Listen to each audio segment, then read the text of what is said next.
Welcome back to High, Wide, and Handsome, a racing podcast right here on the Arson Brothers Network. I am Matt Klein, joined by the full gang tonight, Mr. Sean Allen, Mr. Jeff Griffith, and Mr. Michael Sizemore. What a crew it is. Gentlemen, how we been doing? We'll see what's going on with everyone. We'll start down with Size this week. Oh, man, yeah, as mentioned a little bit on the last podcast, Mr. Matthew and I went to the Flyway Home Fest there in Princeton, West Virginia, celebrating the life of Hazel Dickens, and saw some good music, some good local acts, the local Honeys, a pretty big regional act from Appalachia. Ate some delicious Jamaican food from Vontae's Kitchen food truck. And if you want to see all about that, check out the Arson Brothers Network, because it's all going to be on there. There you go. Couldn't have said it better myself. Sean, how about you, sir? What you been doing? Oh, man, not as near as much fun as that. But things have been going good. We've been a little bit under the weather the last couple of days. We talk about our weather a lot, so this up and down stuff's about to break me, but doing all right. Been watching a lot of late night racing. We're going to get into it in a few minutes. But rain, go away from these races for a while. That would be a lot of fun for us. Yeah. Yeah, we had the Insomniac series this week. We really did. Jeffrey, how about you? Good, brother? Oh, doing good, man. I've just been, we got a lot of stuff going on at work, so I've been pretty busy with that the past few days. It's kind of took up a lot of my time. But with what time I didn't do that, I was watching late night racing with y'all, and me and Macy went and watched The Backrooms the other night. That was pretty good. Nice. So that was fun. So that's always fun to go watch a new movie in the theaters, and that was an interesting one. So, yeah, good stuff, man. But just like you can get lost in the back rooms, I feel like you could also get lost in some of these late-night races. I'm still not sure what I saw last night post-race. I was half asleep, and Denny Hamlin was chugging beers. That's all I know. Yeah, man, the back room's a big, thing for independent creators. It's all done by, independent writer and director there, and maybe one day an independent podcast will hit those levels.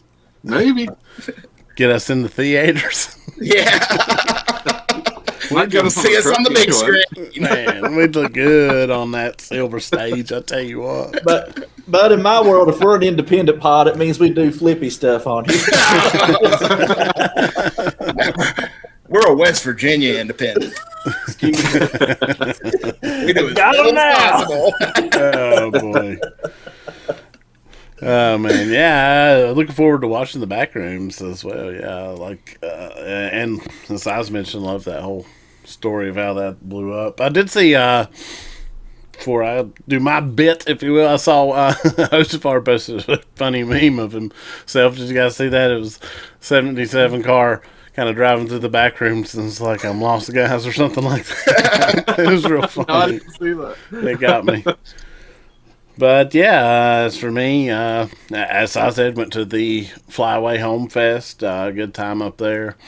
Cool little event in our area that's got started, and this is year 2. It had grown more, and they announced there'll be a year 3, so we're hoping that keeps going. And as I said, we did film a little video there. Had some good chicken. Finally got to try Vontae's Jamaican jerk. I don't know the official name of that truck, actually, but as I mentioned, but it's been around our area for a few years, and I hadn't ever got to try it, but finally did. Man, that jerk chicken was very, very good. And everything. I was jealous of that ice cream sandwich you seen a picture of. Yeah, that was Ice fun. cream man came rolling by. That's nice. Yeah, late into really kind of just for the headliner, we were sitting there and was like, do you hear like an ice cream truck music? Like off in the distance you could hear it. And then it switched to like Christmas music from that, like ice cream truck style Christmas music when it was pulled up to us. But we were running faster than the kids to get up there to get us an ice cream, I'll tell you that. Brother, if you want to sell ice cream to a bunch of 40-year-old men, Christmas music's the way to get it done. Exactly. Yeah, they were playing Rudolph when they pulled up, and me and Matt took off like a couple red-nosed reindeers ready to deliver presents. You had no choice. Yeah. What could you do? No, it was a good time out there for sure.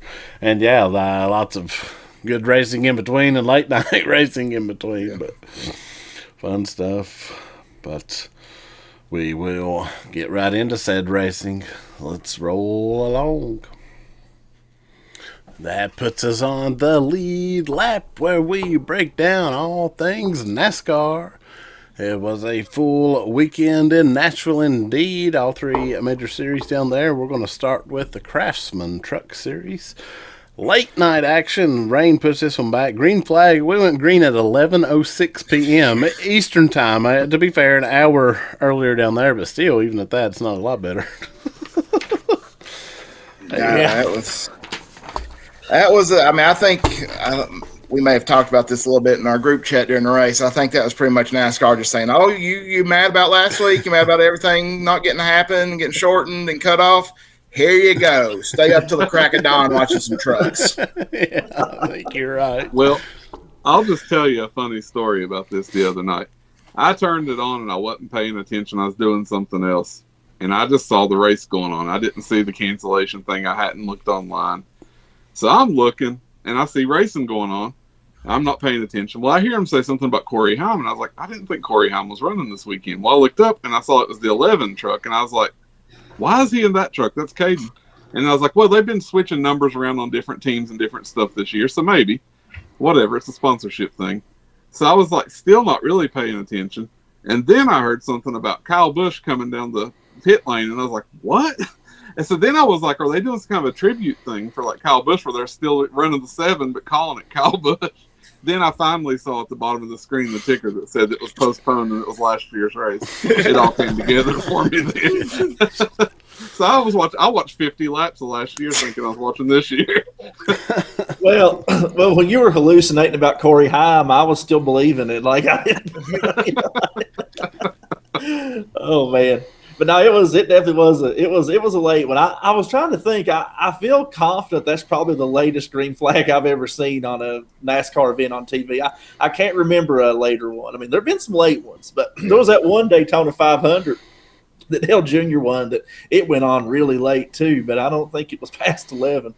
The late summer Daytona where Austin Dillon had that crazy wreck, but that wasn't a green flag start time that late. I guess it had been postponed, and I don't know what time it was. But yeah, I think you might be right. It's if not the latest, like it's one of the latest. But I'm like you, it could be the latest. I mean, if it'd been Cup race, we're looking 2 a.m. Oh yeah. Which I mean, obviously that would have been a different discussion, but just worth mentioning. Yeah. But a race it was. We saw Lane Riggs check out early, sweeping stage 1 and stage 2. Led every single lap of both those first stages. Looked like he was unbeatable. And, I mean, I guess maybe was, but it was not without adversity as he lost the leads during pit strategy. Got way behind. Kind of the whole field got shuffled around in that situation. But it sent Riggs to the back. Caden Honeycutt, Mr. Perfect, as we've dubbed him, fast again, but on lap 117, his dash went black, started losing power, had battery issues, and ruined their day. But that was the caution that kind of saved Lane Riggs, allowed him to get fresh tires and set up for a run to the finish there. Where we saw the race winner from last year, Roger Carruth. He was driving that 7 Spire truck that was supposed to be, unfortunately, driven by Kyle Busch. So it was cool to see that up front. I almost win, but definitely cool to see Roger up front leading in that truck, although somewhat heartbreaking as well, I thought. And Roger held on right until the end. Riggs finally, with an amazing run, props to Riggs, ran him down, an amazing pass for the win. But a cool little race there, I thought, for the late night. Let me tell you something. So let's say your man is leading this race in Kyle Busch's truck. So that's giving you the strength to stay awake till 1 a.m. and watch this. And then son of a gun, fat-headed Lane runs through on 4 fresh tires and ruins it all. No, I'm kidding. He's not. He's not. Well, I didn't have that energy flowing through my veins because I crashed out after stage 2. Lane had been so dominant. I remember even like Mikey or Joey saying on the broadcast, like, well, the only way anybody's going to beat him is on pit road because they're not catching him on the track. So I went to bed thinking this race was a wash and there wasn't anything exciting about it. And then I missed the only good stage of actual racing there. Well, I mean, for one thing, though, Lane by far had the fastest truck, and it was going to be hard to stop him on new tires. However, that one caution, man, he got shuffled back, and it looked like there was hope of it there for a minute. But you mentioned, Size, about some things the commentary said. Man, Joey was absolutely killing me, and I'm going to tell you why. You know, I mean, again, my man Raj is in the front. And I understand, I mean, I'm not stupid. I understand how he got there with some pit strategy. But Joey was treating him like he was running 30th when he did it. He was 7th. He had came from 24th to 7th and was in a fast truck. I mean, he kept saying, well, he's there. I'm like, but dude, he was fast. And he proved, I don't think, other than Lane, I don't know who was going to beat him there at the end. Because, I mean, I know Chandler was fast. Chandler was fast, but I think he and Raj were pretty equal. I mean, so – but it was like every person that got up there, Joey's like, well, this is the guy that's going to get him. I'm like, dude, did they shave your brain out with that hair? Gosh. Like, are you just not watching?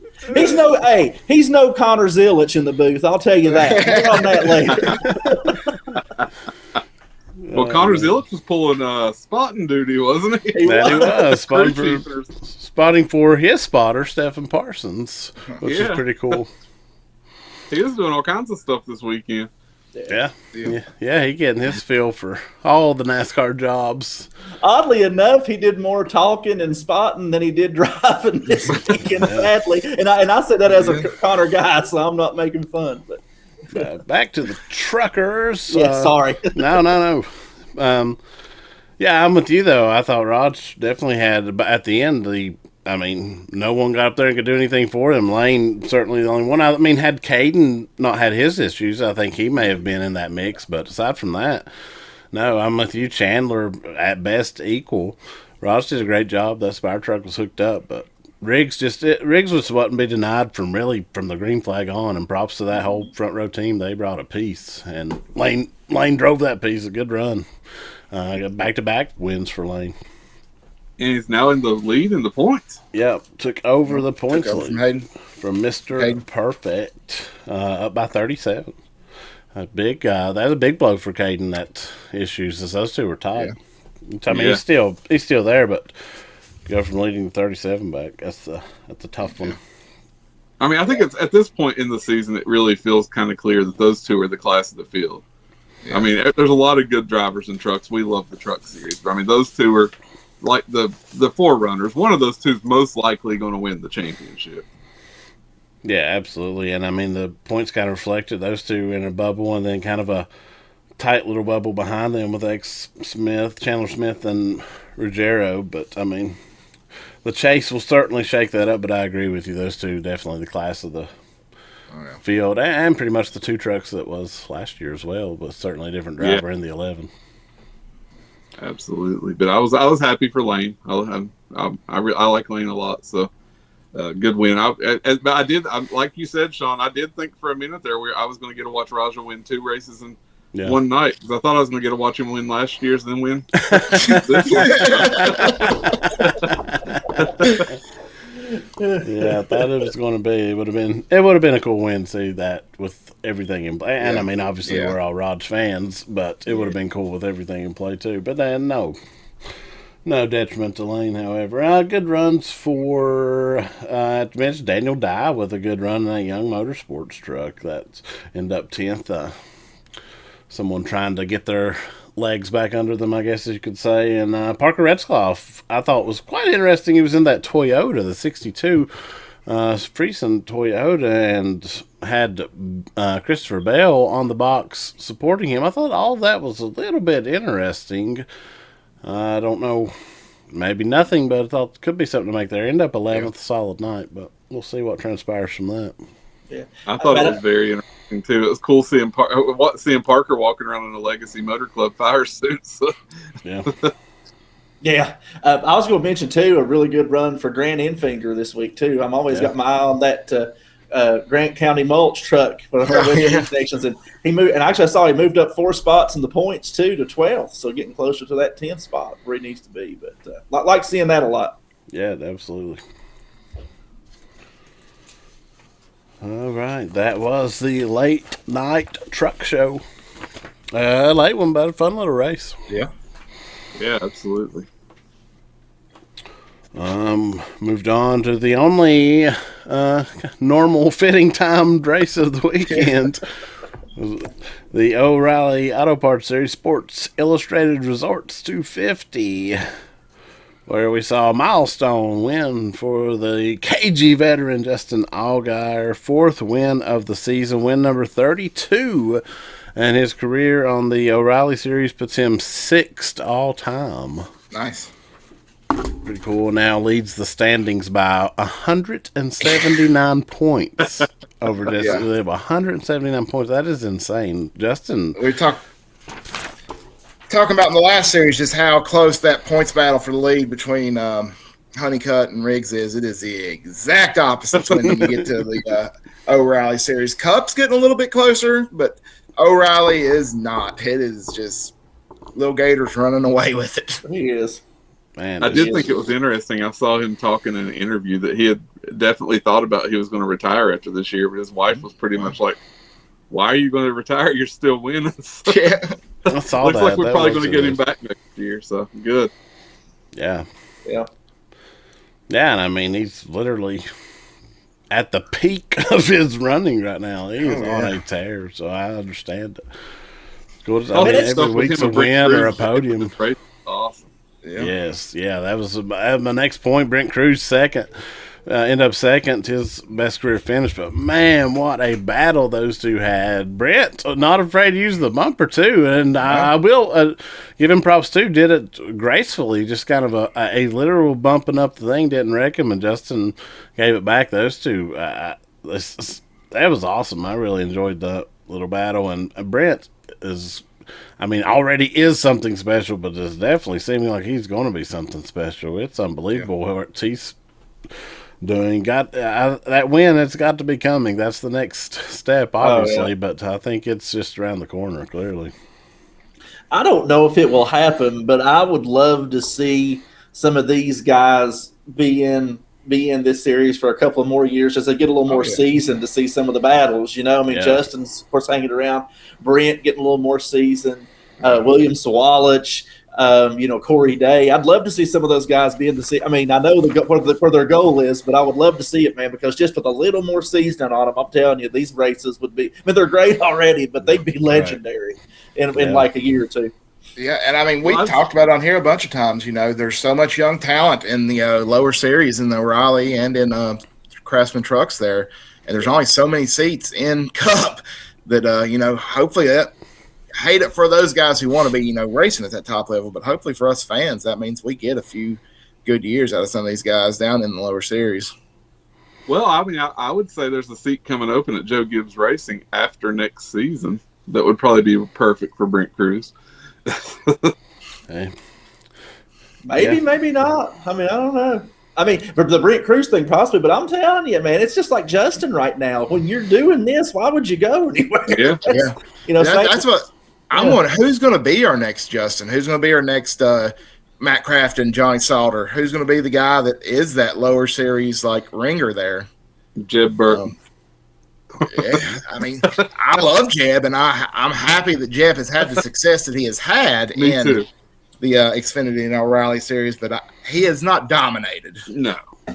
I'll tell you what I think about that size. I think, and I'm not saying who because I don't know who, but we've talked about the musical chairs that are going to be happening soon, and I think we're going to see more of like a Elliott Sadler, maybe somebody that once was in Cup comes down and does this. I mean, to an extent, that's what Justin did, right? I think that's what we're going to end up seeing is somebody who's been in Cup, maybe even been somewhat successful, but ends up the odd man out. And I think that's what we're going to end up seeing, truthfully.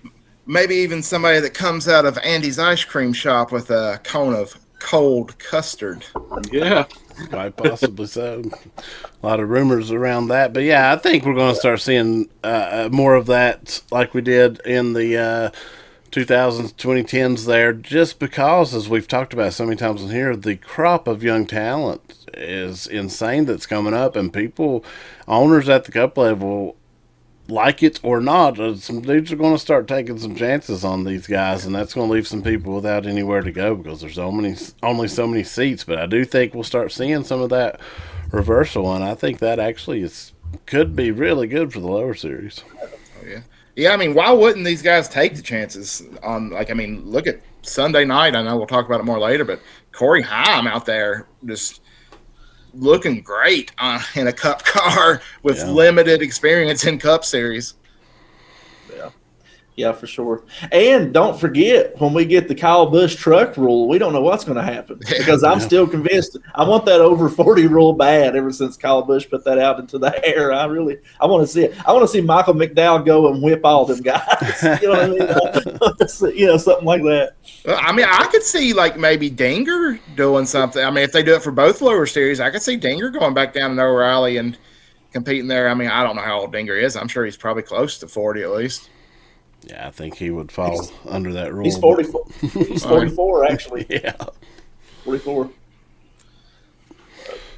Be interesting. We mentioned Kyle Larson in this race. Seemed the 88, they all seemed a little off, but they got into it with Austin Hill situation. Larson kind of got loose 3 wide and really did Larson things to save it and just kept racing, but Austin Hill did not take kindly to that, which I do understand, but I understand Larson too. He saved it, but got into the back of him, sent him up the track there.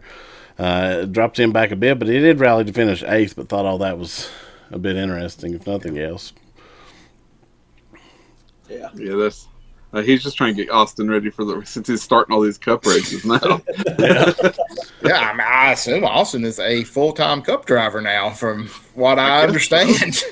That's still not officially said, but he is. We know now Monday recording, but he is officially listed again for Michigan. They still won't pull the trigger and say he's got the full time. So yeah, I mean, it does not seem like Pop has any love for putting anybody other, even his other really good driver he has, and I think it's going to be Austin all the way the rest of the year. It's certainly seeming that way. I think you're right, and I think that may potentially prove some rumors of Jesse Love, although some new ones on that he may be going to a team that's near and dear to your heart. That's what I've heard. I've heard he might be. I mean, and I hate that. I mean, I love Josh Berry in that 21. I feel like his story and his style of driving is the guy you want in that car, but when you're essentially a Penske feeder car, you want the hot young kid in there. Yeah. Well, but now hold on a minute. I'm not wanting to knock Josh down, but you're talking about guys for the O'Reilly series. I know an O'Reilly owner that loves Josh, and I think Josh ran really well in that series, and I think he could be very successful there for several years if that happened. Yeah, I could see Barry being the new Allgaier, so to speak, of that series. Absolutely. And like you, not to wish ill will upon Josh Berry, I'm a fan, but I could certainly see that. Yeah. Junior's running so many part-time cars this year. I mean, give Josh a full-time ride next year. Quit putting 5 different Cup drivers in one of your cars. Don't even get me started. I have a lot of feelings about it. But. Speaking of Raj, definitely this weekend in the O'Reilly race. I mean, I respect what he's doing in those Jordan Anderson cars, but you could definitely see he was not having the same luck that he has in that Junior Motorsports car in the Jordan Anderson car this weekend. Yeah. Oh yeah, I mean, it is definitely and no knock at Jordan Anderson, but I'm sure they would say this as well down in the equipment. So Raj hates the way it's split up, but hopefully this is a 1-year thing. We can get something better for next year with Raj. I think he's proving his ability on track. Hopefully will help that situation with sponsorship or whatever the deal is. Yeah, or if nothing else, he's proven they can piss off our buddy Jesse Love real good every week. That's true. Well, and ironically, it seems like he brings Hendrick money with him everywhere he goes. So I don't think that's going to be I don't know, man. I don't get it. But yeah, I don't know either. Maybe they wanted some marquee, but still, he usually has the Hendrick on the Jordan Anderson car too. So I'm like you, it's confusing. Yeah. Just cool new colors that you don't see on the. Well, I love that. Yeah. I mean, and these are my guys, but Kyle Larson and Chase Elliott need those O'Reilly laps so badly. Yeah. God. Anyway. Apparently, Alex Bowman didn't because they pulled him out of the car. Man, did you see the interview with Bowman was even on the pre-race? I thought, but there's another one out there. I don't think Bowman's still. Well, he said he's as close to 100% as he can get, which is not, to me, reassuring. He's talking about back issues and just lots of things. I don't know, man.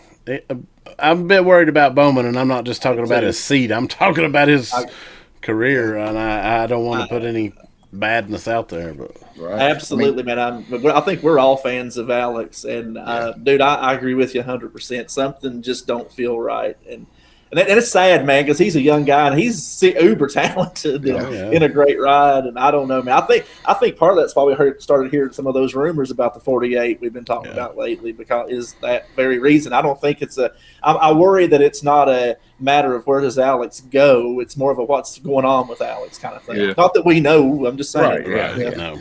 Yeah, we're just speculating, but we're living in a time in NASCAR where people are more focused on drivers prioritizing their health after recent tragedies and stuff, and if there is something going on, if he's still having neurological issues and back issues and pain from the vertigo, we just want the best for him and want him to take that time off. If you have to hang it up, it's been a good career, and nobody's going to say it wasn't. No. Oh, absolutely. No. I mean, you don't fall into 8 Cup wins. Alex has a talent. He's been plagued by injuries and stuff really since he got to Hendrick too. So I mean, a lot of what ifs there even. Yeah. And Alex's rise through the ranks, like he drove literal junk cars for years and then end up with a Hendrick ride. Like I really love Bowman's story. It's a cool one. Yeah, and I've always thought he just comes across as a really good dude too, and that's part of what sucks about it. But perfectly, and real quick, one thing we mentioned it earlier, but I thought that, and I gotta hate to lead it into this, but I thought that Connor did a really good job in the booth. I don't know if you got to hear the O'Reilly call, but man, I was like, this guy's 19 years old, and he's doing better than a lot of these dudes that are much older. They're in there fumbling around, and I don't know what they're doing, but I thought he and Parker particularly were really good together. That's all. When like we mentioned earlier in the podcast, I was up in Princeton for the Flyway Home Fest at Matt's. So on the drive home, I listened to it on PRN, and they had Ross, who was fine. Yeah, of course. I didn't get to see Connor on there, but I would like to check it out. I hope they get him in the booth for a few more races this year. Yeah, I thought he did an excellent job. I watched the end after we got back, and then went back and watched the rest too. But I thought he did a really good job, and that's Connor is the most mature 19-year-old of all time, or at least comes across that way. Obviously, I don't know him, but like just in his speaking, his mannerisms, the way he holds himself, everything, and I think that's been a help in his success along the way. That's because he's been trained like a show pony. I mean, since that kid could touch a pedal with his foot, they've ran him through every driver's clinic, race clinic, everything he could go through.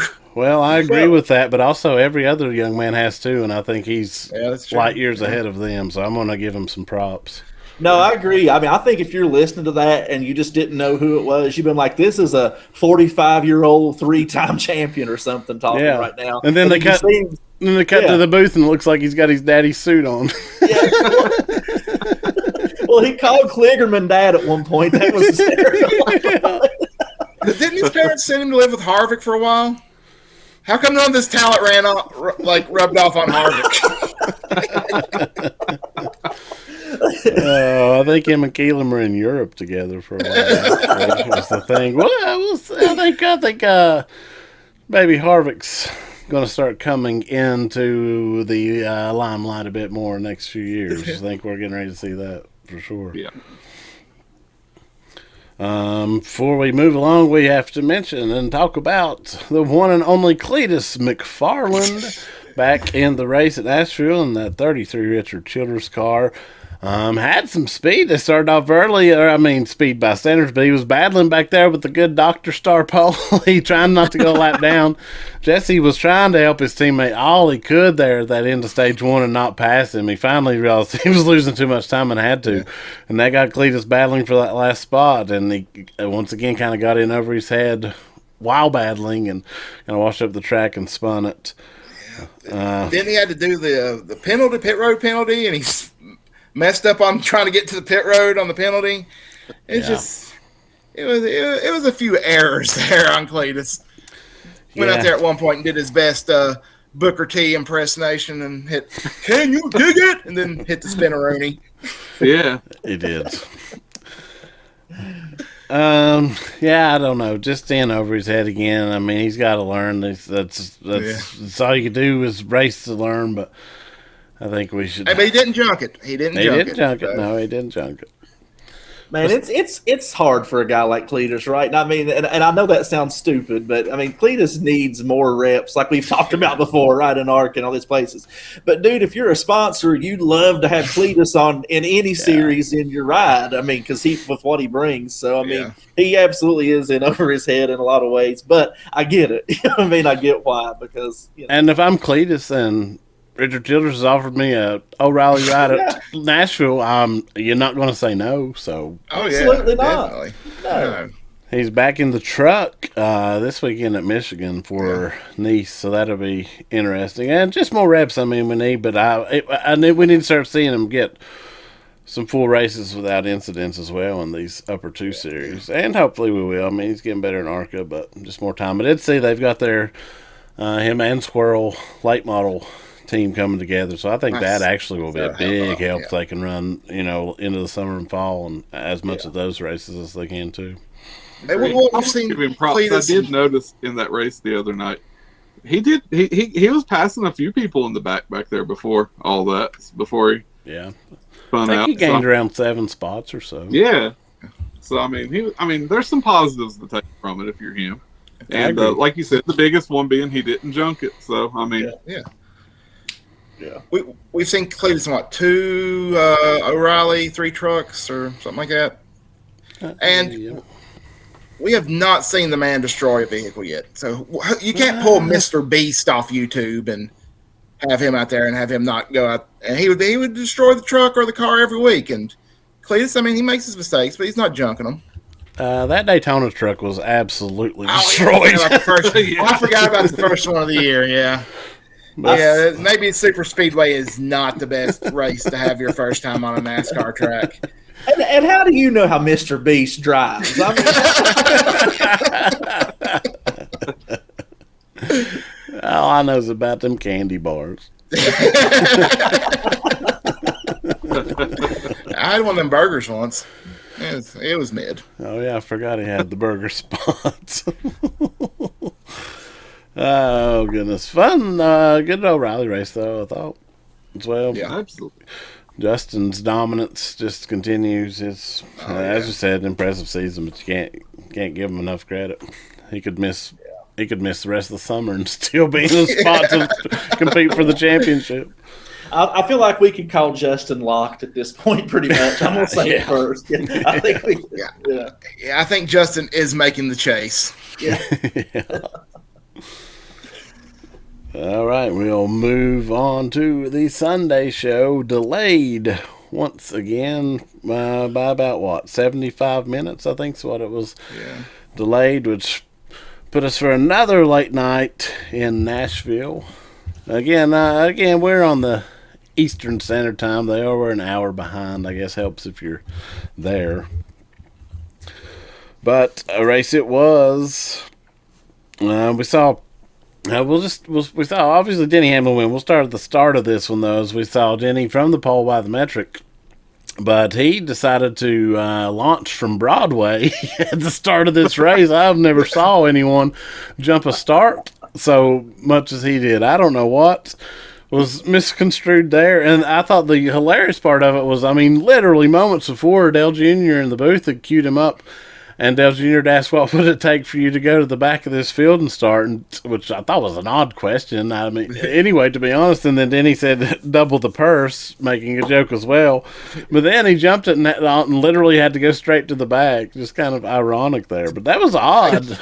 See, I'll tell you what happened. Dale Jr. got on that radio and said, get yourself in the back and I'll put up that money.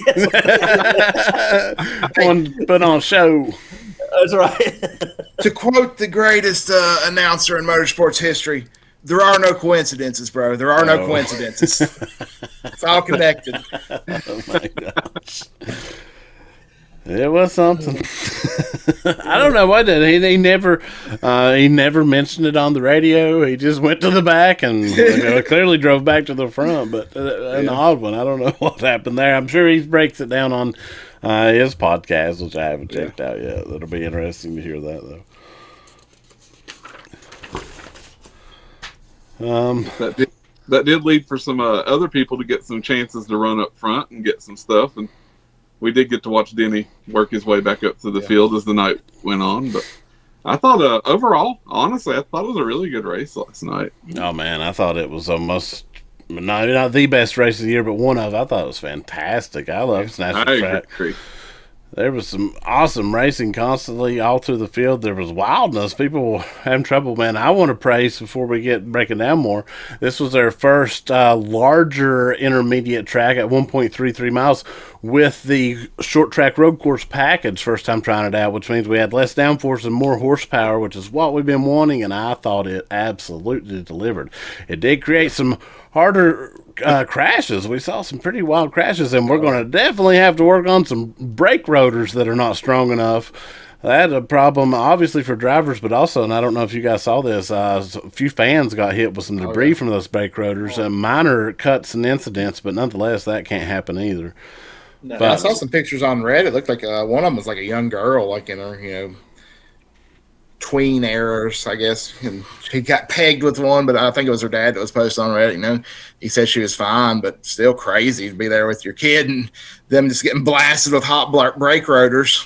Yeah, that's a situation we're going to have to look at if we go with this. But still, I thought the package was phenomenal. I can't wait to see if we work towards this at actual full mile and a half next year. I'm excited for the future and stuff we're trying just from this one race alone. I thought it was fantastic.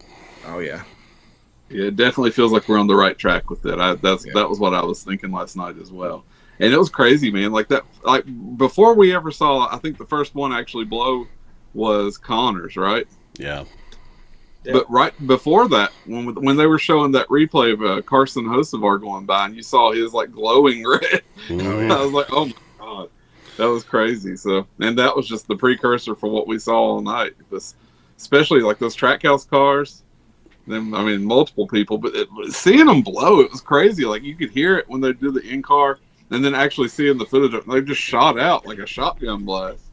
Yeah, it was wild. I had Allmendinger's was nasty. He took a nasty hit as well. Oh yeah, it hit the wall hard after his blow too. He did. But one of the Trackhouse cars was not to be bothered by them, as we got to shout it out again. SVG back. Jeff, thought your bold prediction from last week was going to come true for just a minute. Man, it sure looked like it, didn't it?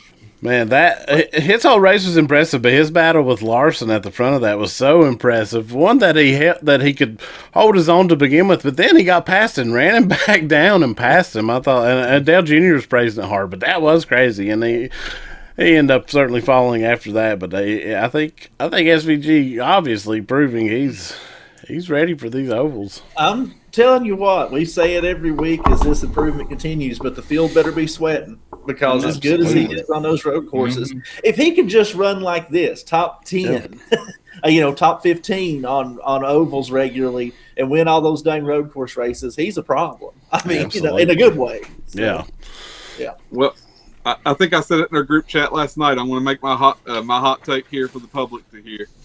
SVG will win an oval before Ty Gibbs wins his second race. He's still in Size's gimmick. It's in the hot take. It's just like facts. This is like me walking outside and saying it's dark outside. It's not, I mean, it's truth. Jeff, listen, watch what you say because you may not know this, but Ty Gibbs is a really good road course racer too. And we may curse SVG here if we're not careful. So God, what if Ty Gibbs gets his next win on a road course and beats SVG? at the untested San Diego, whatever. I mean, it could happen because remember in O'Reilly, he was really good. Oh yeah, yeah. Well, look at Mexico last year. He was the only one that gave SVG even a close battle. Obviously, SVG still end up with a huge win, but he was the only one that could get near him. But that's interesting. We'll see how that plays out. Yeah. One thing I saw last night, somebody say, and I wanted to bring this up because I thought this was a really good point. Somebody was just talking about when he was talking about the battle with Larson in general. They were saying that it slowly but surely SVG has become one of the more difficult people to pass. Yeah. He's really getting better at defending, and that's something else that's really going to help him. I mean, if he can keep starting up kind of close to front, he's going to hold people off. He's just like we've been saying all along. He's just getting better and better, and that's just one more aspect to his game. That defense, that's a big part of it. I'll tell you what's getting worse and worse is not Matt, but you two clowns have me defending Ty Gibbs every single week now, and it's a problem. Jeff talking about that ability to pass SVG, I think you could ask Ryan Blaney about that. He had a few choice words about having the lift for SVG. Said he wasn't going to do it for him anymore. Just going to run him over.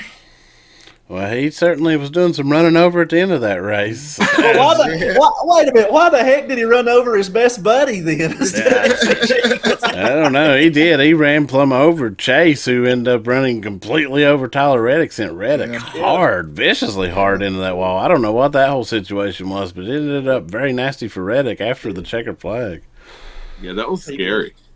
Dude, well, I mean, so I'll tell you right now, I mentioned I hadn't been feeling the best, so I fell asleep before the end of the race and had to go back and watch it this morning. And I was like, well, I slept through Denny winning, and literally 90% of the drivers I like all wiped out on the last lap in one way or another, including that. So I didn't feel too bad at that point. But man, I did enjoy going back and watch that battle at the end, though. That was wild.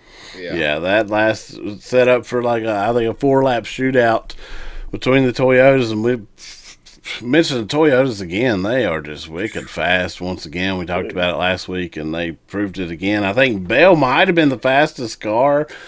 Debate on that. I've saw a lot online, but he wasn't on that last run as Denny did. Denny did Denny things and just secured that win. But that battle between him, Bell, Hamlin, and Briscoe there at the end was awesome. Man, I mean, honestly, Denny Hamlin, I still think, I think Tyler has looked so good all season, but I still think Denny's a real threat to win this championship this year. And I will go so far as to say, I feel like last night was a landmark win for Denny. There's going to be a story around that between the jump and then starting from the back, that epic battle at the end with his teammates and pulling that win off. That was all of it. That was a landmark win for Denny. Also, Toyota's first win there at the Nashville track, track. Yeah. Yeah, it was a huge win for Denny, and I agree. And Denny, he's now second point 97 behind Reddick, which is a ton, but that margin is seemingly sinking every week now. Listen. I don't know how many races Ty Gibbs is going to win before Denny Hamlin wins a championship, but it'll probably be a lot. Because listen, Jeff, I know you're new to these parts, so let me smarten you up real quick. We've seen this movie before, brother. We've seen Denny go out there and do Denny things, and I'll never say it. Denny ain't a great driver. Obviously, he is. He's getting ready. And very emotionally, I might add, probably going to tie or even pass Kyle Busch this year on the all-time wins list, which hits hard right now.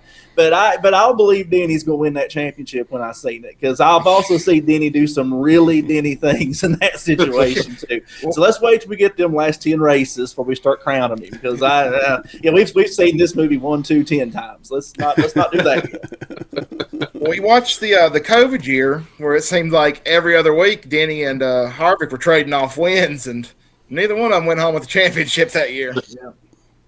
Yeah.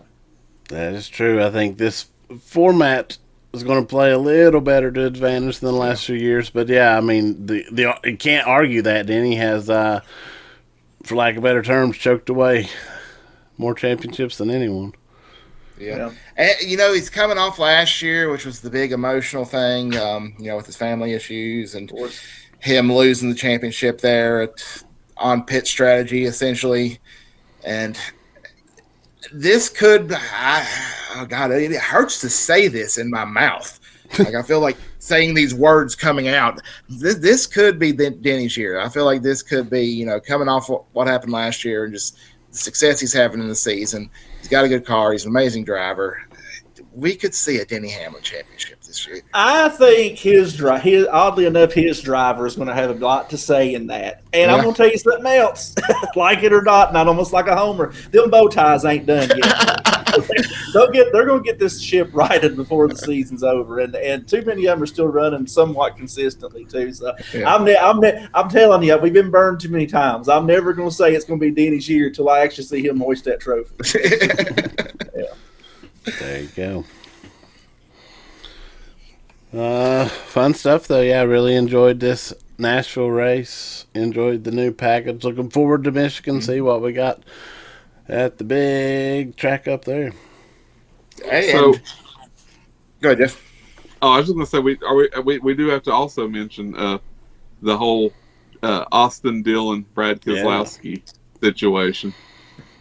Yeah, absolutely. We saw the first incident, everyone trying to get to pit row. I really thought everyone just got jumbled up there. And was it Busher, not Brad, who was involved in that one, wasn't it, though? Yeah, it was Busher. And then, and then later on, I guess two ways, however you want to look at it, but the 3-car got into the back of 6. TJ Majors immediately on the radio saying he wrecked us intentionally. I don't know. It's hard. That one's a tough one. I'm sure that SMT data is out there now to really look down, but he did chase him down there, avoiding the wreck maybe. I don't know, but he did chase him down there. He was, and we can hear it in the in-car, Austin Dillon being off the gas when he got into Brad, so he wasn't trying to run completely over him at least. Austin obviously saying he was just avoiding the wreck. I saw Brad watch the replay back live time without audio, mind you, but live time, and you can see his face shift to anger. I thought that was kind of funny, but I don't know. That's an odd one. He said something about what goes around comes around. Yeah, he did. So that's a situation to keep an eye on. Yeah, absolutely. We'll see what becomes of that. But Brad may get him one back. I don't know. What's your take on it, Jeff, as a RFK fan? Well, I've thought about it. You could hear him come off the gas. He did lift right before the contact. But, I mean, if I was going to drive into somebody, I probably wouldn't try to hit him full blast. So I don't want to tear up my own ride. If I could give him enough of a nudge, I could lift a little bit and still bump into him and send them. So, I don't know. I mean, I don't think Austin didn't mean to hit him. I'll put it that way. And we'll see. What goes around comes around. Well, that's what I'll say. Well, Austin Dillon has never intentionally wrecked anybody. He's never had a win taken away from it. It's just not something he does. No. I just wanted to know where the heck Brad's cane went. Brad was way cooler when he was walking with that cane. That's all I know. I was bummed when he didn't have that. That was my thoughts on the whole thing. If he shows up at the track next week with the cane, Austin better watch out, man. That means the Godfather persona is back. There you go. It'll be interesting to see how that one plays out. I mentioned again, Hayek Motorsports and Ricky Stenhouse Jr. We talked about him last week. Ended up with a 4th place finish. And I mean, drove from like 14th to 4th on that last run. Like, they flat out just had a good race yet again. So I thought that was pretty cool. Yeah, great finish for Ricky there. Good finish for Suarez. Kept himself right there at 10th place in the points after last night. So love to see that. Absolutely. Zane Smith, they actually didn't mention him last week. He had a good run last week. We kind of thought about it after the show. We didn't talk about him, but he's back again with a good run, ended up 9th. That Zane kind of starting to come alive a little bit here the last little bit. He is, and I'm hearing there's rumors of his status. Teams looking at him once his contract's up, maybe move up to something bigger. Who knows? I don't know. Yeah, this silly season is going to be interesting. And I mentioned Eric Jones as well, 11th. I thought he had speed all day. Nashville, one of his better tracks if you'll look at stats, but he showed some promise. I think the 43 car out of the Legacy camp starting to show a little bit of promise all around. Mm-hmm. Saw some flashes of greatness from Jeff's man, Mr. Time, Corey Heim. Kind of lost it there, but at one point he was looking good, showing some real promise in those Cup cars. So with the official announcement that he will be a 2311 man next year, it's kind of exciting to see. Absolutely, man. And, stage 2 last night, stage 2, at the end of that, all 4 of the 2311 cars was in the top 10. Yeah. And Heim was right up there. I mean, I think he was 5th in stage 2, if I'm not mistaken, or 4th. It's one or the other. But, I mean, he was just cutting through that field, and he was looking like he was going to be a contender. And the pit strategy kind of cycled him out. We were kind of talking last night. It was like, how wild would it be if he'd go out and win his race right after getting announced? But that wasn't to be. But still, a really impressive run. And he did. He owned it. He did have his, one of his a rookie mistake last night, and got into. Was it Gilliland he got into? I don't think he did anything wrong personally. I think if you go back and watch the sequence of 2 laps there, Gilliland got loose the lap before, got everyone checked up, and then kind of got loose again. Corey did everything to avoid it and got into him. To me, Heim did absolutely nothing wrong for that sequence. Just bad place, bad time. I think he took it a little harder personally, but it wasn't exactly how I even saw it. And I think he would have finished top 10 had he got caught up in that. Like he had a good car, and obviously all those cars were good. So I mean, props to 2311 as a whole. But yeah, I'm excited for the future to see what Heim's going to bring to that team. The worst kept secret in NASCAR is finally official, but it is exciting. Yeah. Yeah, and we now know he's going to be in the 35. I think we mentioned that. So there's that. And rumor is that Riley may become a legacy guy. So that's what the rumor going around is right now. So seeing a lot of that. Jimmy Johnson loves gas station money. Yeah, he does. Hootie loves gas station money.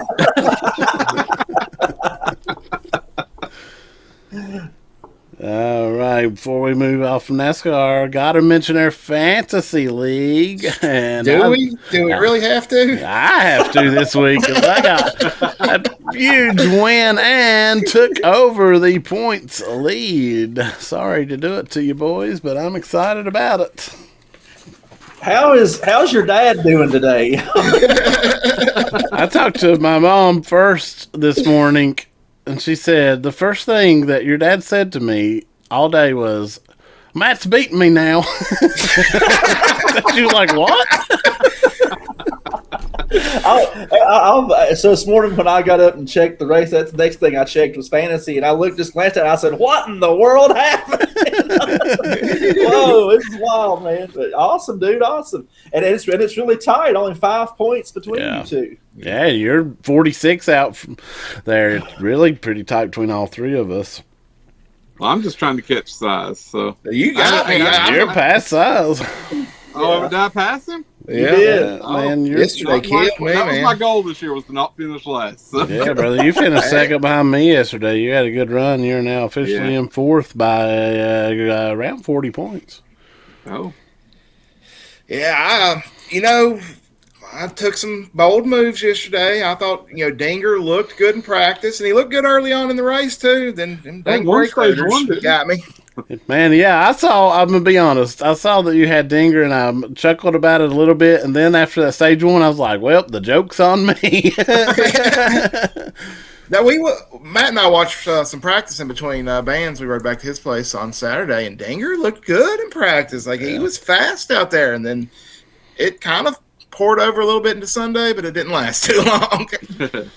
Man, I'll give this is off of fantasy, but a shout out to the Dinger and that team, as they have no Chevrolet support because of the Dodge deal, and we all expected it to be a totally lame duck season. And Ty Dillon's having struggles. We saw a few flashes of decent out of that, but Dinger's having a solid year with all things considered, and I think that's pretty impressive. Man, I think he's one of the most underrated drivers in all of NASCAR. Yeah, I can't really disagree with that. Yeah, I mean, it's been that way for so long, too. Yeah. Really, because Stinger's good so many places. Facts. Yep. All right, that will do it for NASCAR this weekend for us, as we'll sign off of the lead lap. That moves us beyond the banking, where we look at other major race series around the world. And we'll start this week with IMSA on the streets of Detroit for a doubleheader with the IndyCar Series, running one of their sprint races, 100 minutes. I love these little races. I see a lot of classic IMSA fans complain about these, but man, I like them. I think they're pretty fun. But it was a big day for General Motors as Cadillac with the overall and GTP class win, and the Corvette Racing team with the GTD Pro win. Another big Chevy versus Ford battle there. Last time they raced, the Ford with the Mustang outcome top Chevy this week in Detroit. Kind of fun there. Man. I didn't get to check out any of that, but I'll definitely go back and watch it. I missed a lot of stuff this week, but that's one of the things that's on my list to check out. It was a fun one, man. It was pretty rough on those tight streets with these big cars, as it usually is. Yeah. But then the IMSA, they seem to be a beat and bang series nowadays. Like last few races, and I think that's all to do with these sprint races we've started. I love it. I know there's a little bit controversial, but I am a fan. But that 31 Cadillac driven by Jack Atkin and Earl Bamber on the pole and just dominated the race. Led to opening 33 laps, handed off to Atkin, and he had built up a massive 14-second lead before a debris caution with 20 minutes left in the race, which they were upset about, but it didn't matter. They still pulled back out and won by 6 seconds over the BMW team. Just a dominating day for Cadillac. And then Ricky Taylor and Felipe Albuquerque, the number 10 Wayne Taylor Racing Cadillac, in third for podium. So Cadillac was 2 of the podium spots there. Oh, wow. The GTD Pro class, that one got real wild at one point. Antonio Garcia was yelling on his radio and said it's like Mario Kart out here. It's just chaotic wreck fest. Yeah, a wild one. I'll note Australian Supercars champion Chaz Mostart come over running his first IMSA in the Lexus and finished 10th, but it was looking like possibly a podium at one point, so thought that was cool. Kind of pulling an SVG there on the IMSA side coming over. We'll see if he runs any more things, but I like some crossover racing there. Maybe we'll get him in that Project 91 car. Yeah, maybe so. A lot of rumors about who's doing that next. I feel like that announcement should be coming here within at least the next 2-3 weeks, as they're seemingly going to do it at San Diego. But yeah, fun little IMSA race. I love these IMSA double headers with IndyCar, and love the IMSA sprint races. Good stuff. But that did move us into the Sunday show, the Chevrolet Detroit Grand Prix for IndyCar. And it was back to normal in the IndyCar series with Alex Palou. Huge victory. His 4th victory in 8 races this evening, 23 career wins. That puts him, and this is crazy, 21.7% winning. Wow. That is an insane stat. When I saw that, I was like, what? That don't seem real. Well, they can't win on ovals is all I know. This year. Yeah, this year. Yeah.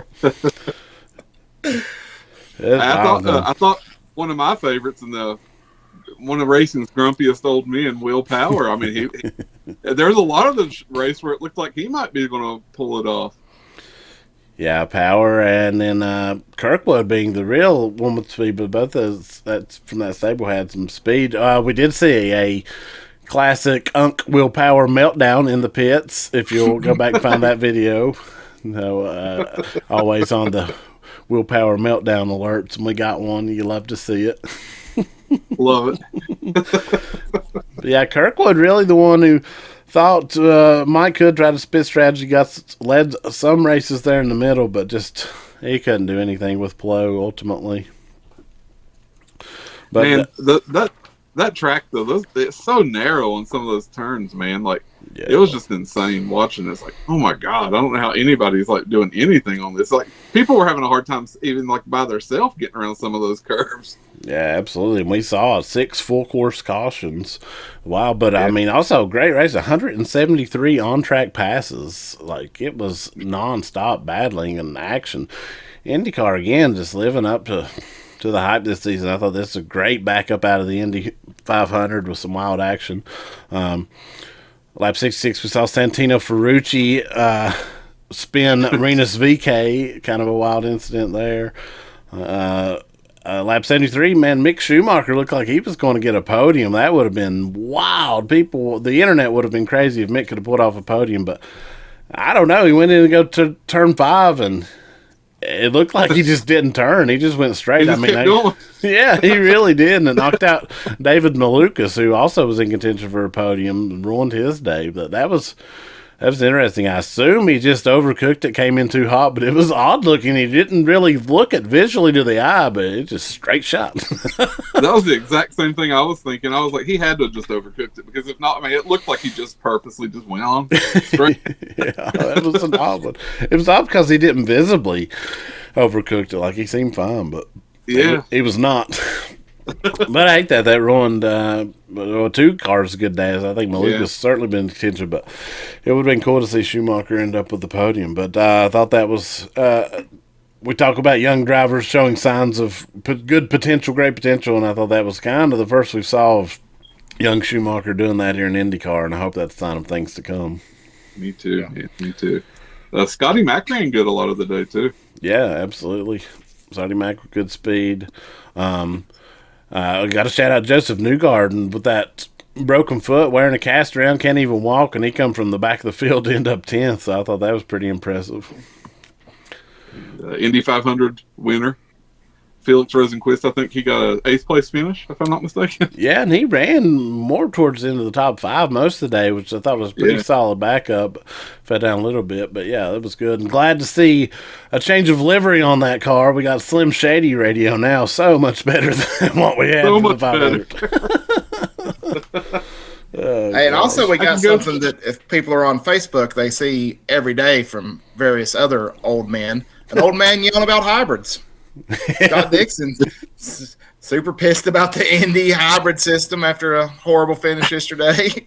Yeah, and I mean, we saw a few weeks ago. Problem this, a lot of guys mad about the hybrid system. I think mad about it failing, obviously, but yeah, a lot of these other guys saying it's unnecessary. I don't know. That's a debate, a big debate to have. But yeah, Dixon very upset, and that coming from such a notable champion of the series, it definitely is interesting. Yeah, big veteran there, which it's one of those things. The times they are changing, and it ain't the sport that Dixon started in, and some may hate that, some may love that, but whether you hate it or love it, it's going to happen. Yeah, I think that's the real key. And much like we've talked on F1 and those rule changes, the racing's been awesome this year. Yeah. So it's been so good. It's tough.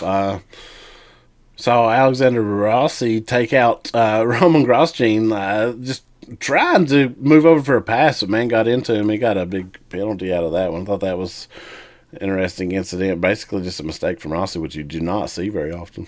No. Shout out for Graham Rahal, 3rd podium of the season. Graham having a nice little year. Mm-hmm. Pat O'Ward 4th, Lundgaard 5th, rounding out the top 5. But yeah, fun IndyCar race. Fun weekend with IMSA there in Detroit. Yeah. And a little tie into last week's IndyCar race. This week announced that Connor Daly is going to be in one of those Dodge trucks or one of those Ram trucks at Indianapolis, the Brickyard. So that's kind of cool. Yeah. Love how much that track loves Connor Daly and how much Connor Daly loves that track. Well, it's actually, trucks don't run the Brickyard. It will be at Indianapolis Raceway Park. Raceway Park, a few miles down the street. But nonetheless, I'm sure the hometown hero is still going to be definitely highly loved. Yeah, I'm excited for that. And Connor, we saw him do some NASCAR starts, so he may have a solid run there on the short track. All right, that's going to do it for Beyond the Banking.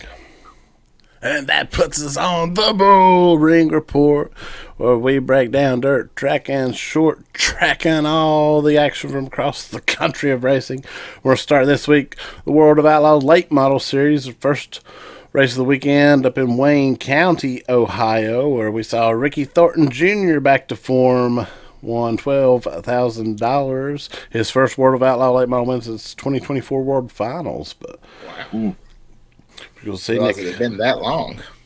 Yeah, I know. I mean, RTJ, such a name, and has won some races in between, big race along the way, but first Outlaws win in a while. But it was a commanding one. Led flag to flag, led all 40 laps. Nick Hoffman ended up second. Bobby Pierce, a flat early, charged from 16th back to third place, got a podium. Brandon Shepherd looked like at one point might have something to say about at least a podium, but a flat tire ruined that. But pretty fun little race. I mean, RTJ dominated, but it's fun watching Bobby Pierce come back through the field, of course. Then they took the show up to Mansfield Speedway. You may remember this track. Used to be a truck series track back in the day. Matt Tift, former NASCAR driver, has restored it. Now a asphalt and dirt track facility. I'm not sure if everything's open there, but the dirt track certainly is. And we had what was going to be, they were dubbing this the Blaster 57 special, prelim night Friday, and then a big money night Saturday, but it was supposed to be $12,000 for the Friday night, but however, as literally the cars were ready to pull onto the track, local philanthropologist Dan and Brenda Neese shocked everyone there as they stepped up and said the purse for tonight will be $100,000. So imagine that, you're sitting there ready to go on the track looking to win $12,000, which is a good payday, and all of a sudden you're racing for $100,000. Man. I thought that was wild. Pretty cool, but wild. Suddenly everybody tries just a little bit harder. Well, and that's what's interesting. As we saw Turbo, Tyler Erb, with the win, he was starting second on the outside of RTJ. And in his post-race interview, he said when he heard about that money, he decided in his head, he said, I'm going to send it into turn one. Whatever happens, happen. If I'm leading, I ain't letting off until I see that checkered flag. And that's exactly what he did. Hey, checkers are wreckers. I mean, if you tear it up, $100,000 will pay for a lot of parts. Yeah, it was pretty awesome, man. He just gunned it with Turbo, awesome driver. I like Turbo, but gunned it and just dominated this thing. Yeah, he wanted that money. He got that extra motivation. You love to see it, man. Brandon Overton, though, come on strong at the end of this thing. Looked like he might have something for a minute. Did end up second. Bobby Pearson over the third in this one, but cool week for Turbo. And he also announced he was expecting his first child this week, so big week for Tyler Erb there. Congratulations. But then that's not the main show, as we went back Saturday for the main show at Mansfield, the Blaster 57 finale, which was originally supposed to be the $100,000. They decided they had to make that a little better than what ended up being a Friday night. So it was $100,057 for the win on Saturday night. Thought that was kind of fun. Treat your team to some dinner at the Wendy's afterwards. Extra bump there. That's right. Yeah, we saw Nick Hoffman with the win. Made the winning move on lap 46, overtaking Garrett Alberson across the line. Second and a half ahead for a huge payday. His sixth win of the season. Nick Hoffman on a roll there. Hudson O'Neal and Turbo Tyler Erb had a great duel for third, with Hudson O'Neal ended up taking it. Erb ended up fourth, Brandon Shepherd fifth. But fun weekend of racing up there in Mansfield, that revitalized track. Always cool to see a track get restored and end up with a big show here, big night, big weekend of racing. Big money of racing. Sounds like to me. Yeah, absolutely. Yeah, right. That's some huge money for some late model races that are not at Eldora. Yeah. Eldora, known for some big money events, but Mansfield stepping up. Also, World of Outlaws Sprint Cars did have a race this weekend at River City's the Don Mack Classic. we saw some more of that, like last week, some more of that brotherly love situation with the Macedo brothers. Cole looked like he may have a shot at it, tipped the cushion and opened the door, and gave his brother the second place spot, Carson Macedo, but was not to be. David's gravel, though, however, not to be denied here. I think the points leader in that series, but he done what he done, his 14th podium of the season, 114-point lead over Carson.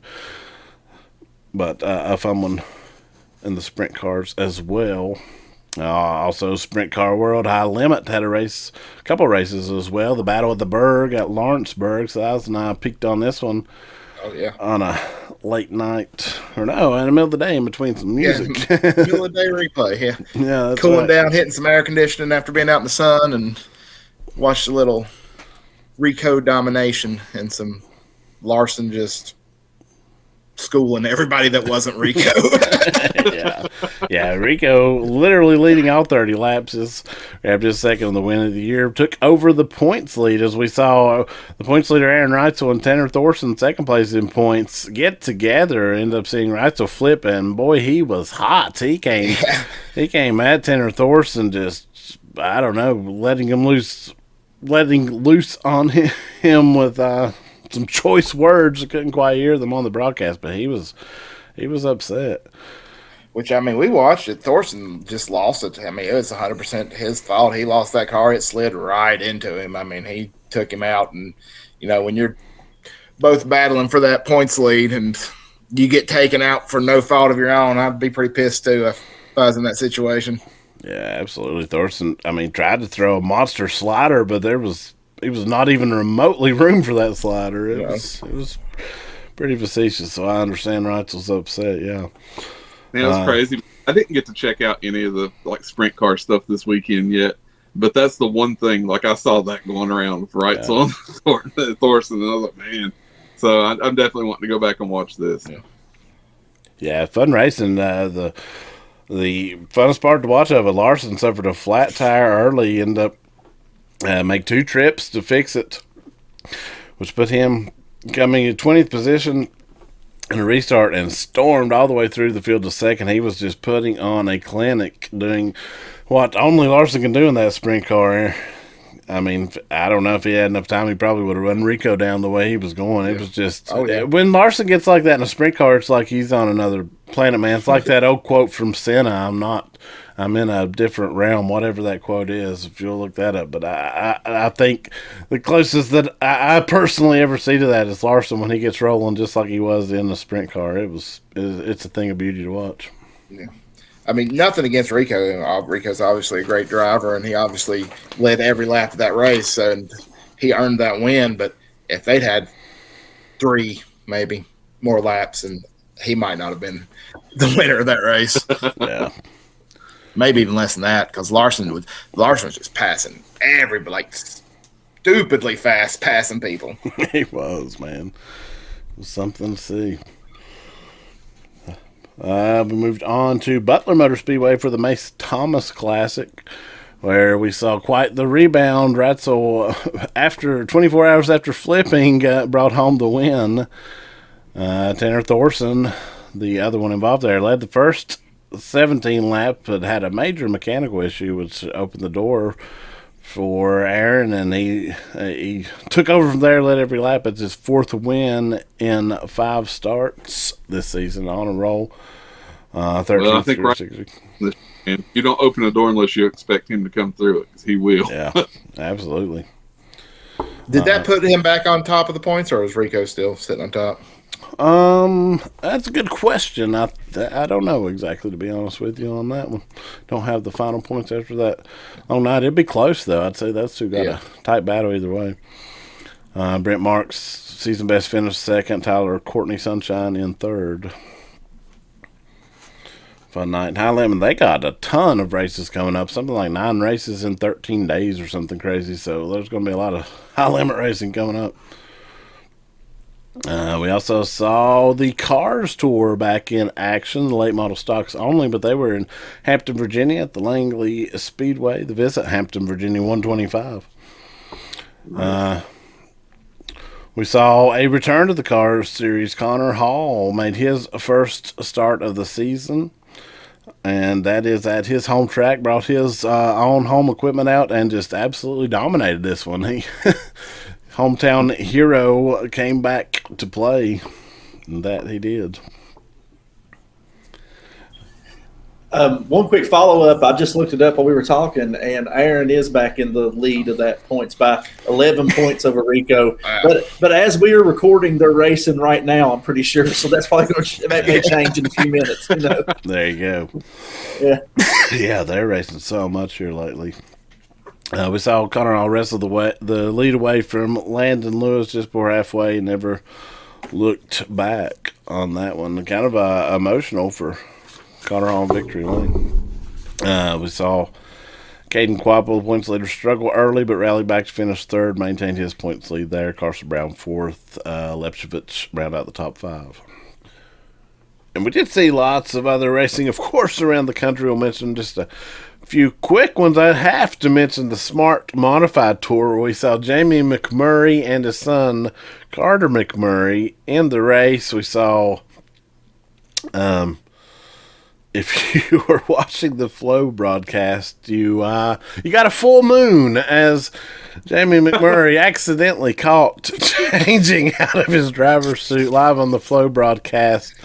And, yeah, you saw it all there from McMurray, at least on the backside. So how was that? Let's get a detailed breakdown of that. I'll leave that for your personal. I thought that was hilarious, I'm sure. I mean, he was kind of changing in an open trailer, so I don't know that Jamie cares too much at this point. Yeah, he wasn't shy about it. I mean, there was like 30 people standing around at that bottom of the trailer. Yeah. Oh, gosh. Funny stuff, though. NASCAR Wheel and Modified Tour also were at Riverhead Speedway. Mark Stewart, kind of a local ringer, scored an upset there. USAC Sprint Cars were at the famed Knoxville Raceway. Macho Man Brady Bacon picked up a big $15,000 payday there. Looking forward, though, it is the Dirt Late Model. It is Dream Week at Eldora this weekend, the 32nd annual Dirt Late Model Dream. All the biggest names in late model racing will be there. $20,000 to win Wednesday warm-up show, $30,000 to win Thursday and Friday leading up to Saturday's $100,000 to win finale. Total purse for the entire weekend, $715,000. Huge payday for Dirt Late Model, and I'm excited to watch that. Also mentioned our home track, Princeton Speedway, will be back in action this week. They took off last week for all the local graduations were happening. Thought that was pretty respectful, actually. But they'll be back in action if you're local and looking for something to do Friday night. But that's going to do it for this week's Boring Report. That moves us on to the cool down lap. We're going to slow roll this thing out of here. Bless you, sir. We are looking forward to some racing in Michigan. Big track up there, fast track. Going to be fun. Before we move ahead, though, we'll look back and do our Scheme of the Week segment, where we choose our favorite paint scheme from any car, any series that raced over the past weekend. We'll jump right into that Scheme of the Week. Jeff, we'll start with you. Man, I was hoping to start with me because I knew one of you guys might take my pick if I did. But I'm going to have to go with Bubba Wallace in that Kel Yarborough Hardee's throwback. Oh, my God. That was one of, not just my scheme of the week, that's one of my schemes of the year. So, awesome car. And wish it could have finished the race. I couldn't agree more. Love that Bubba Hardy scheme. Sean, we'll throw to you. Man, I love that scheme too. That's on my list. But I'm going to do my best to earn some points with Mrs. Klein tonight and talk about that Ricky Stenhouse Jr. NOS throwback for Kyle Busch. But I love that car. It looks so good, and it was. I mean, man, if you'd have told us that not long ago that Kyle Busch was driving that scheme, you'd have believed it. I just thought that was a killer looking car, man. And Ricky put it in really good places too with that top 5 finish. So that was my scheme of the week. Yeah, absolutely love that one as well. Size, how about you? I'm going to go down to the O'Reilly series and go with the Ryan Ellis Tableau TV. I don't know how you pronounce that. I assume it's Tableau. But with like the kind of like rhinestone looking stuff on there. Good little Nashville scheme, throwback to the history of country music there in Nashville. It was. I love that scheme as well. For me, I liked all of those. Everyone you mentioned, that you guys mentioned, were on my list. I'm going to give it to the Truck Series, Rackley War Racing.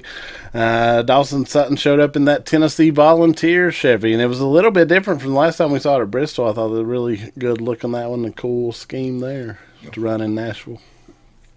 Yeah, man, those were all cool. A couple others I thought really cool that I almost put above Ricky was I thought SVG's purple and black car, man, that Tootsie, that was a really good looking one, good looking to Nashville. And another, I thought Corey Himes' Chiefs car was really cool, man. That shade of blue and black just blended really well. Yeah, I mean, with him driving for the 2311 there, I don't know if it was actual Carolina blue, but it had kind of like that Carolina blue look about it there with the Jordan sponsorship. Yeah, like or ownership. Also had on my list, Team Penske, the Blaney 12 Advanced Auto, the red, white, and blue. Odd it didn't run on Memorial Day. I guess all their sponsors wanted a red, white, and blue car, but it was a good looking paint scheme nonetheless. That Blaney was my backup actually. Yeah, I like that one. Good one. I really like from we talked about him a little bit from the NISA Motorsports, Stephen Parsons, number 4 TCBUS, TCBus.com Chevy, that green and black. I thought really popped. I was supposed to run a green race car, the old thing with bad luck, but man, I like that one. I also like Dinger's Spire Academy just because neither Matt nor I knew what Spire Academy was, and we were trying to figure out if it was involved with Spire Motorsports or not. Which is not. Was it? Oh, no. Okay. I was going to ask. I was curious about that as well. Some sports academy or something. Oh, okay. Yeah, but I did like that scheme as well. I had a couple others. I had from IndyCar, the Meyer Shank Racing, Marcus Armstrong's Root Insurance scheme with the orange. I really liked that scheme. And I also had Brad's number 6 Trimble, the RFK. I thought that was a good looking round. Yeah, I love the Trimble cars. Whenever all three of those guys kind of trade them off on their sponsors, and I always loved that Trimble car, man. Yeah, really solid looking.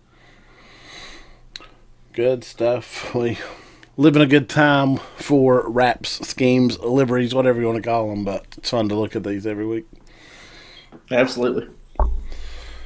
But that does move us along. Looking forward to Michigan. Big track up there. Michigan going to be fast. The Firekeepers Casino 400. So let's do it now. We will lock in our picks for the Cup Series at Michigan. Sean, we'll start with you. Oh, I hate to say it, but Toyota rolls on, and 2 in a row for Denny Hamlin. Oh, yeah, can't argue with that pick. Jeff, what about you, sir? RFK Racing gets back on track this week. Chris Buescher is going to win in Michigan. Big win for Ford in Michigan. How about you, Size? He's been fast. He's ran well, but for the past 2 weeks, he's been the bridesmaid. It's time for him to be the bride. Christopher Bell going to get the win at Michigan. Bells, that is coming. I'm going to give it to a Toyota as well. I think it's just tough to beat them, and I've tried to give him 2 races here before. This is going to be the one. Chase Briscoe in Victory Lane in Michigan. Good picks all around. Yeah. Jeff, I wanted to say Buescher, I'll be honest, and Ford and Michigan historically go really good together, but man, Toyotas are tough this year. Yeah, those Toyotas. They're so good, man. Just been so silly fast. Yeah, I don't know about that one. And it's a weird weekend that this is O'Reilly's first weekend off, if I'm not mistaken. So, it could be kind of weird not to have that this weekend. Yeah, well, yeah. That'll give those Cup boys a chance to have the best NASCAR race of the weekend. Finally give those guys a chance to shine. That's right. Yeah, going to be fun. We'll see how that shakes out because we will be back next week for a brand new episode of High, Wide, and Handsome. If you haven't yet, please subscribe here to the Arson Brothers Network. Of course, you can catch us every week, but other shows as well, Exploring Appalachia, Arson Brothers Eats, and such. We put a video last week from the Fort Chiswell Animal Park. Jeff and I down there on a Mother's Day trip, a fun little spot. And then this week, a video should be coming out from Dollywood, the Flower and Food Festival. Megan and I went down there, tried some good eats, and Size and I filmed a little bit up at the Flyaway Home Fest. That'll be coming out in a couple of weeks. So, yeah, good stuff coming down the line here. Be sure to check out. Check us out on the social medias, High, Wide, and Handsome, Instagram, Facebook, TikTok, as well as our parent deal, Arson Brothers Entertainment. All the good things we're trying anyway. Right. But it's been real and it's been fun. It's even been real fun, but it is over. And we say goodbye, we say good night, and we say good luck.